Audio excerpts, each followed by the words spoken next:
பார்த்தீங்கன்னா உங்களுக்கு 360 டிகிரியில் வந்துட்டு கட்டர் வந்துட்டு இருக்குது. நீங்கள் எப்படி வேணாலும் நீங்கள் 360 டிகிரியில் திருப்பி கட் பண்ணிக்கலாம். நெக்ஸ்ட் வந்து பார்த்தீங்கன்னாக்கா உங்களுக்கு அதிலே ஷார்ப்பாக பிளேட் மாதிரி கொடுத்துருப்பாங்க. நாங்கள் சின்னதாக வந்து கட் பண்ணிக்கலாம். அதுலேயே வந்து டேபிள் வந்துட்டு இருக்கும். ஸோ நெக்ஸ்ட் வந்து பார்த்தீங்கன்னாக்கா எலக்ட்ரானிக் அடுப்புங்க. ஸோ பெருசாக இருக்கும் பேனல்.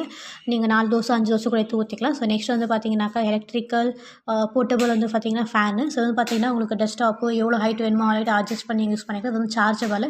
இதில் ரிமோட் வந்து கொடுத்துருப்பாங்க. ஸோ நமக்கு தேவையில்லாத போது எடுத்து மச்சு வச்சுக்கலாம். ஸோ நெக்ஸ்ட் வந்து பார்த்தீங்கன்னாக்கா இது வந்துட்டு பீலருங்க. மேலே இருக்கிற தோலை வந்துட்டு சீவுற பீலர் வந்துட்டு. ஸோ இதுக்கு நீங்கள் வந்து பார்த்தீங்கன்னாக்கா ஆப்பிள் என்னென்ன பழத்தை வந்து நீங்கள் தோல் சீவணும்னு நினைக்கிறீங்களோ ஜஸ்ட் நீங்கள் அது உள்ளே வச்சு சுற்றுனீங்கன்னா போதும். அதுவே எல்லா தோலும் வந்து பிரிஞ்சிடும். பார்த்தீங்கன்னா தக்காளி அப்புறம் வந்து பார்த்தீங்கன்னா ப்ரோமோகிரானட் எது வேணுமோ நீங்கள் ஆப்பிள் ஆரஞ்சு எது வேணாலும் நீங்கள் அது பண்ணிக்கலாம். இதெல்லாம் ப்ராடக்ட் வந்து பார்த்தீங்கன்னா அமேசானில் அவைலபிளாக இருக்குது. செக் பண்ணி பாருங்கள். தேங்க்யூ.